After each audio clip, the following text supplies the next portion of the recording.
welcome to Around the World in 80s Movies. My name is Vince Leo. I am the author of the film review website Quipster.net.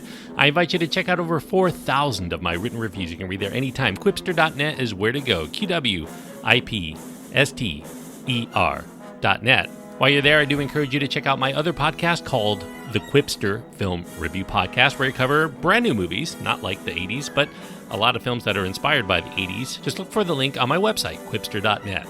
Today, we're going to be getting into the first of a three-part series. We just finished a three-part series looking at alien killing machines, and the film that I'm going to be reviewing today does qualify to be part of that trilogy. But this one I'm talking about today will be kicking off a brand new trilogy of films of the 1980s, looking at commandos, special units, special soldiers in films of the 1980s, bridging the gap between the alien movies and these other kinds of movies.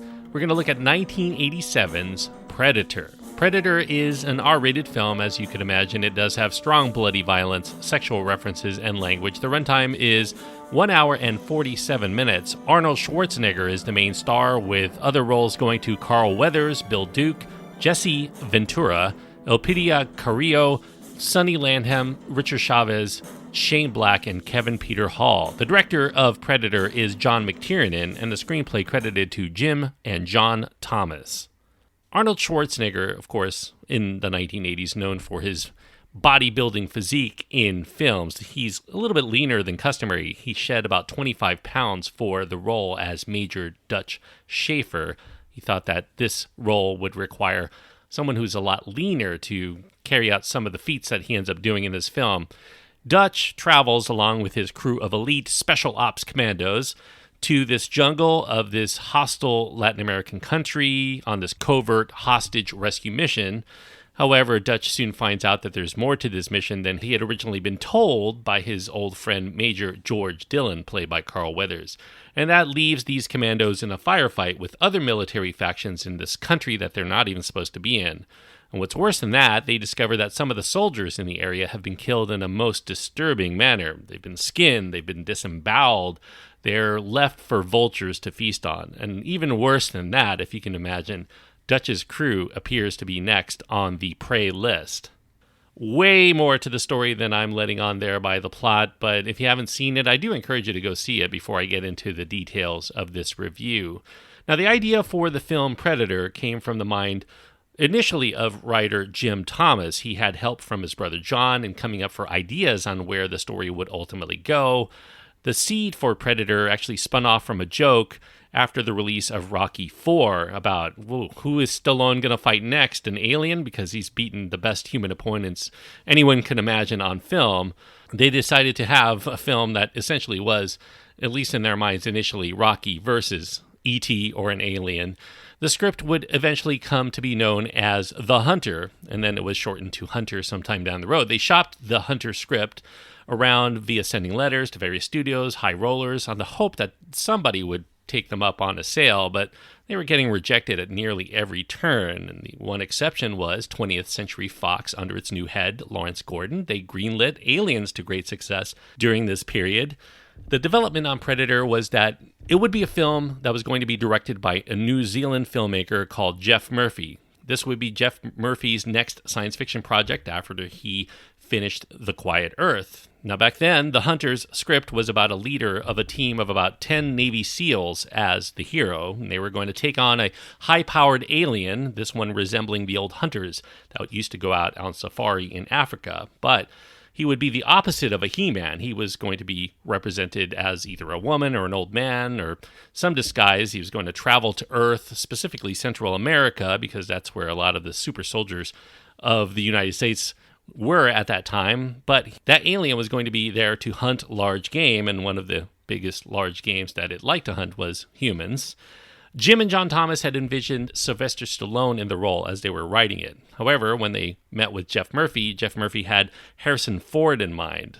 All of these ideas ended up not sitting well with the producers at Fox. They felt that the elite team in the script should not be seen as antagonizing the Central American guerrillas or villagers as written, which comprised of old men or women or teens, as it was in the script.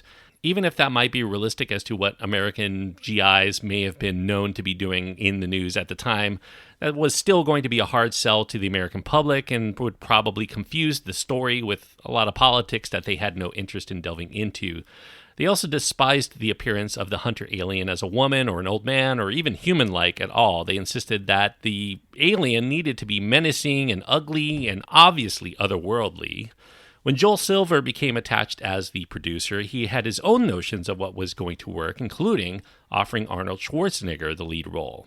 Jeff Murphy objected to this. He couldn't buy an Austrian would represent the kind of all-American GI that they had in mind to head the Navy SEALs, but Joel Silver would win out when Arnold Schwarzenegger's Commando did very well at the box office, and that proved Americans would accept an Austrian without issue, at least if it was Arnold Schwarzenegger. Jeff Murphy would soon be fired from the project. Schwarzenegger had signed on with the stipulation that he could pick his own director for Hunter, and that director was not going to be Murphy. Schwarzenegger had barely even heard of him. As Arnold signed on board, he brought along his friend to the project, an American producer named John Davis, and this would represent the first film produced by Davis's company, Davis Entertainment. As far as finding another director for the film, on the recommendation of Schwarzenegger found the low-budget and the production-troubled 1986 movie called Nomads to be directed with a lot of surprising tension and atmosphere he thought would make for an intriguing look. So Davis ended up getting to work on getting Gordon, the head of Fox, and Joel Silver to secure the directorial services of the director of Nomads, John McTiernan. McTiernan would go on to make his mark as one of the best action directors of the 1980s with Predator. This is a very unique and very skillfully made mashup of a guerrilla action flick, those commando action flicks that were very popular in the mid-1980s, but with a science fiction backbone. Predator is deceptively simple, but it's also absolutely gripping once it gets going, and that's thanks to the time that McTiernan takes, working from the script from Jim and John Thomas, in establishing those characters, their mission. They reduce the plot down to just what the audience needs to know, and that makes the events that happen later in the film all the more horrific. I think if there's one knock on this film is that this sparse screenplay uncharacteristically gives Arnie some unnecessary exposition toward the end as he explains himself and to the Predator just what he's thinking, as if we couldn't figure out what's going on through body language alone, but that's all very nitpicky. Once you're in the moment, you tend to overlook that for the sake of the action and the fun. Now, in addition to McTiernan's tight direction, I think Predator soars to the top of the 1980s action flick pack because of its brilliant camera work. There is some breathtaking cinematography here by Donald McAlpine, and there's this gorgeous score from Alan Silvestri. I think that's one that's worthy of a major science fiction epic franchise.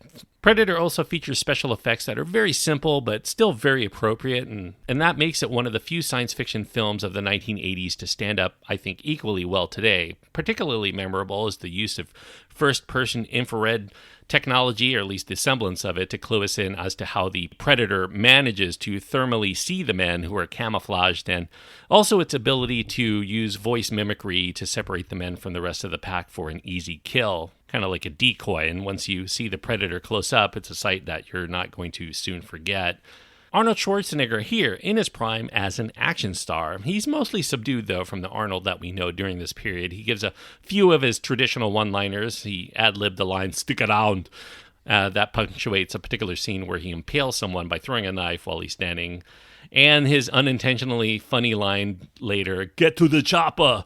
That would become a popular internet meme even to this day. But his physical action performance still ranks among his very best, even if his acting is a little suspect. In the initial phases of the script, the only big character of the film was that of Dutch, which Schwarzenegger was not keen on signing on for because he thought that that was just another iteration of the roles he's played before, including just more recently in Commando. He thought it would be more interesting to fill out the personalities of the team, like some of his favorite westerns that he had watched growing up, The Wild Bunch and The Magnificent Seven, and that prompted additional rewrites to the script until they could get the superstar actor to sign on board with something that he liked. The seemingly ironic end credits of the film feature a curtain call for each member of the cast. That was actually in homage to those old war films, those old westerns that would once do the same.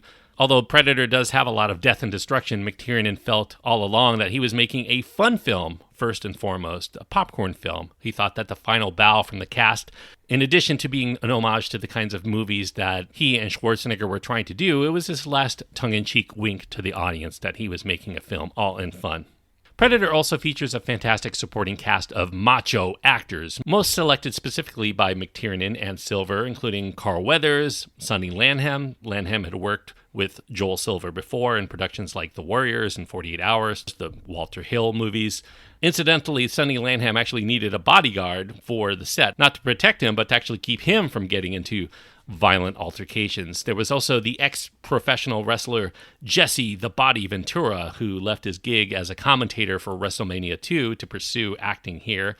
They would all undergo about 6 weeks of grueling boot camp to get into the kind of huge physical shape and to learn how to rappel from ropes or climb trees or handle a variety of heavy weaponry. Carl Weathers was the seasoned professional that McTiernan had wanted to cast here. He wanted him to work with the other actors, the ones that did not have as much experience, especially Arnold Schwarzenegger, because he thought that Carl Weathers being on board would up Schwarzenegger's game due to the competitive nature of Arnold, and because he wanted to work harder than any other guy. And so whether it's pumping iron before each day's shoot or in preparing for the lines, everybody was going to work to be the best in this film. Carl Weathers also has the more nuanced role of the film. He's a compatriot of the men doing battle, but he's also one that harbors a bit of a secret as to what the nature of the mission actually is. Bill Duke was another seasoned actor that Schwarzenegger liked working with. He had just appeared with Schwarzenegger in Commando, and despite the attempt to incorporate these more experienced actors, the biggest liability of Predator still remains the stiff performances by some of the cast, especially by Schwarzenegger when he delivers dialogue more than 2 words. It's better than he had done before, but obviously he still had a long way to go to being the Arnold Schwarzenegger that could really carry a movie without unintentional snickers. Now, shortly after filming began, Schwarzenegger would take leave to marry Maria Shriver. They would go on a short honeymoon in Antigua, and that ended with them arriving together on the set to resume filming his scenes. Shane Black, who plays Hawkins in this film, he's the bespectacled commando with a gift for raunchy jokes. Shane Black was selected not for his machismo or his acting ability per se, but because McTiernan wanted another writer around that would help with the rewrites to the script as things went along, and they wanted to change direction. According to the producer, John Davis, when Black refused to rework the script, claiming he was hired here as an actor, not a writer, his character was one of the first to get killed. McTiernan does give credit to Shane Black, though, because he came up with some elements for his character that were not in the script. In fact, McTiernan encouraged him to do so. He wanted Black to tell on camera a couple of the raunchy jokes that he was telling some of the cast and crew on the set to try to break up the tension. Now, regardless of Black's early dismissal for not completely playing ball with McTiernan and the rest of the producers, he did prove to be quite a talent as a writer. He would go on to greater success the same year as the screenwriter for Lethal Weapon, and that would springboard into a long and lucrative career as a screenwriter and later an action director in his own right. In fact, he directed Iron Man 3, and he would return to this series, the Predator series, not as an actor, but as the director and the screenwriter of 2018's The Predator. Now, in addition to being almost unbearably hot and humid in the weather, there were leeches, there were snakes, there were vast areas of mud in Mexico, and nearly the entire crew contracted Montezuma's revenge from the lack of clean water, especially at the hotel. Those weren't the biggest worries. There were bigger production problems that would soon set in that almost derailed the film, mostly due to issues in nailing down the nature of the film's bad guy, aka the Hunter, especially what it would look like. With the initial costume that was designed by a small effects company run by Richard Edlund, the costume was deemed too shoddy, too impractical, and not at all effective in eliciting the kind of terror that they were going for. Schwarzenegger would compare the first look of the Hunter to a human-sized lizard with the head of a duck. Initially, Jean-Claude Van Damme, who was an associate of casting director Jackie Birch, he would constantly go into her office and hustle her for any work that she could find for him.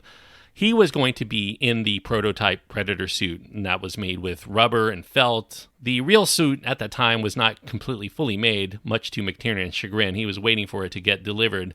But Van Damme ended up finding the costume afforded very little visibility. It grew very hot inside it, and that did not give him the ability to exert himself with any of his trademark martial arts moves. He wasn't going to do any roundhouse kicks, for instance. That rendered his performance as ineffective. And without being able to show off what he can do, and with the realization that his character would be either off the screen for most of the film or he'd be unrecognizable on those moments where he might appear, Van Damme's desire began to wane. He ended up causing some friction with the cast and the crew who had to hear his persistent complaining about that suit. He was gone after 2 days, and whether he quit or whether he was let go depends on who you ask, or even how he was let go or why. One story was that he was mad at having to wear the headpiece that was making him pass out from dehydration. He ended up smashing it to the ground, and that was why he was ultimately let go. Too much trouble for his own worth. Van Damme was also subsequently deemed not physically imposing enough. He was either 5'9" or 5'10", depending on where you read it. He also was too lean compared to the beefy heroes that he would be fighting against. Arnold Schwarzenegger and Carl Weathers themselves were 6'2". Sonny Landham was 6'3". Bill Duke and Jesse Ventura stood a towering 6'4". So he was much shorter than them, and that caused the entire shoot to end up shutting down for 8 months so that they could retool the film and figure out where they wanted to go. They wanted to get a costume and makeup ready for a larger Predator at the suggestion of the more expensive newly hired effects guru. They ended up hiring Stan Winston to come in and do the new Predator look. He wanted a creature that was even bigger than the guys that he was fighting against, and he would end up being played by the 7'2" or 7'3", depending on where you read. This is a very common thing to try to nail down the heights of anyone in Hollywood. Kevin Peter Hall would end up playing the Predator in the costume during the film's climax especially. Now, as for the actual look of the hunter that they decided to go with, after a lot of groupthink, Joel Silver suggested something akin to a large Rastafarian warrior. This painting that was hanging in his office at the time was evoking. And that gave Stan Winston the notion that the Predator needed to be much more intimidating and fearsome than the humans he was going to be doing battle against, by seeing that fierce warrior in the painting. As for the face, though, Stan Winston happened to be on a flight with James Cameron. They were going to Japan during this promotion for Aliens, when the director had suggested that he would like to see a monster in a film that had mandibles or gills, and the light for the idea sprung with Stan Winston. He worked with the look to put mandibles on the face of this Rastafarian warrior, and the Predator's look that we all know was finally born. In fact, at this stage, they decided to change the name of the film itself to Predator from Hunter, to match the new look and vibe of this suit. As for the Predator's blood, the initial color was orange, but that color was not standing out on film the way that McTiernan liked, so one of the effects team suggested that they use the contents of a glow stick combined with some jelly to give it that otherworldly look. McTiernan loved it. Now, during that 8-month break in production, Schwarzenegger had left. He went to go shoot The Running Man. And then when he returned, most of the other cast had been done with their parts. Schwarzenegger would return mostly alone to film the final 30-minute climax between himself and the hideous creature that relished the hunt of a worthy adversary. Kevin Peter Hall here portraying the Predator. He was going to be injected throughout the movie in pickup shots earlier, and those pickup shots would not reveal the entire look of the Predator until the very end. And if you want to see Kevin Peter Hall without his Predator suit, he does double duty in this film. He plays the helicopter pilot toward the very end of the movie. Despite its issues and the slapdash production, the effects work from this late arriving Stan Winston and his team would end up earning for the film its sole Oscar nomination for Best Visual Effects, although it would end up losing to the science fiction comedy Inner Space. Now, with Vietnam films all the rage in the 1980s, Predator would follow in the footsteps of Aliens by making the action a semi-metaphor for the Vietnam War experience for American soldiers who were trying to take on this enemy who seemed to be blending into its environment to try to gain the upper hand on this squad of elite soldiers. Even with massive firepower and all the skills, they were getting their butts kicked because of the ability of the enemy to blend in with all that was around them. In fact, McTiernan had specifically wanted to get a few actors who had been in the war to portray soldiers in the movie that would lend some authenticity to the story. At the end of the film, if humanity is going to prevail against this enemy, it's by becoming one with the environs himself. He would have to ditch the high-tech weaponry to cover oneself in the mud and blend in with the trees. The Predator learned to do this with technology, but for the last human standing, he has to go back to the roots of humanity as a civilization to take down the more highly advanced predator from outer space. When Predator was finally released into theaters, it was greeted with a lukewarm critical reception. Many critics thought it was a run-of-the-mill super macho soldier in the jungle movie that somehow got mashed with a standard alien movie for the other half. They were not buying this. The introduction to the film, where we see an alien spaceship, is an unnecessary tip-off that many felt would mute the suspense down the road of just what the soldiers are getting into long before they would figure it out on their own. Too late. Storytelling is not necessarily the thing that Predator is most known for. It really is for the personalities, the tension, the intrigue, and all of that. So critics were not as enchanted, but the film would still end up attracting general audiences, many who felt that the entire film was set up to subvert expectations of formula genre. It embraced the expectations and then it subverts them by changing the heroes into the victims. And that all helped it succeed in the end at the box office to the tune of about $60 million in the US, and then it made an additional $40 million to add to that from other parts of the world, all on a budget reported to be only $15 million. So a really big hit for 20th Century Fox. The success of Predator would end up spurring on several attempts to resuscitate the franchise without the involvement of Arnold Schwarzenegger. Schwarzenegger had declined to continue because they wanted to keep costs low, and they were not willing to pay for the suddenly hot John McTiernan to come back after back-to-back hits with Predator and Die Hard. They ended up releasing in 1990 a fairly unconnected sequel, Predator 2, that would star Danny Glover.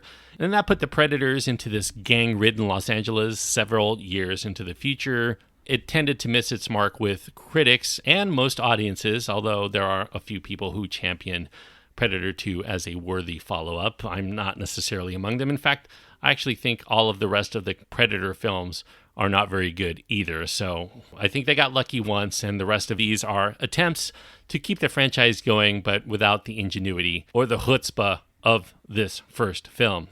You know, this film is very testosterone charged. It's known for macho beefcake. Action fans, of course, are going to enjoy Predator the most. I do think that the cross-genre nature of this excursion also pleased the science fiction crowd as well as aficionados of horror movies. The plot feels very much like a slasher film in some respects, although with better technical specs and a more developed premise. I would not say that Predator is a brilliant piece of cinema by any stretch, but if you're in the mood for an exciting and intense action film, I think there are a few that fit the bill better. As Bill Duke's character of Mac might say in this film, you're going to have you some fun. And I think that this is a very fun and very exciting, dynamic action film from the 1980s. And that's why I'm going to give Predator 3.5 stars out of 4. 3.5 stars on my scale means I do think that this is a good film. And I do recommend it for anybody who loves action, science fiction, and horror, and especially those who love all three. You're going to be ecstatic. If you've never seen Predator and you watch it today, it is a great action film and one of the best of the decade. So 3.5 stars out of 4. Is what I give Predator. Thanks everyone for listening. I hope that you enjoyed this review. As far as what I'm going to be doing next week, well, Predator 2 did come out just at the very end of the 1980s, in fact, into 1990. So it's a movie so disconnected from the story of Predator that I'm actually not going to cover it for the purpose of this. Even though it has the same screenwriters and it brings back Alan Silvestri, I feel like it's a completely different beast altogether, with the exception of having predators in it. So I'm going to move away from that, and since I'm doing a trilogy of films featuring commandos, I figure why not go with a film that's a little bit more closely aligned with Predator, because it features the same star as Predator, Arnold Schwarzenegger, and it is called Commando. I mentioned it earlier, and that will be the film I will be reviewing on next week's show. So take a look at Commando from 1985, a movie that I really did not like at all at the time I was 14 or 15 or whenever it came out. But over the years, I've tended to shift a little bit in terms of how I feel. I haven't quite fully embraced it yet, but I am looking forward to watching it for the first time in probably at least a decade. So Commando from 1985 on next week's episode. By the way, this is the 100th episode of Around the World in 80s Movies. I thank everyone who has stuck with me this long. If you're somebody who's listened to all 100 now, I do encourage you to reach out to me. Let me know that you've been here from nearly the beginning. I do encourage people to reach out to me and let me know what you think of the show, not only for telling me what you like about the show, but if there are any things you want me to incorporate into the nature of the show that you think would be entertaining to listen to. I do encourage you to reach out. You can find all of my contact information along with all of my other reviews in any place that you want to follow me at my website. Quipster.net is where to go. QWIPSTER.net. Until next time, thanks everyone for joining me on this trip around the world in 80s movies.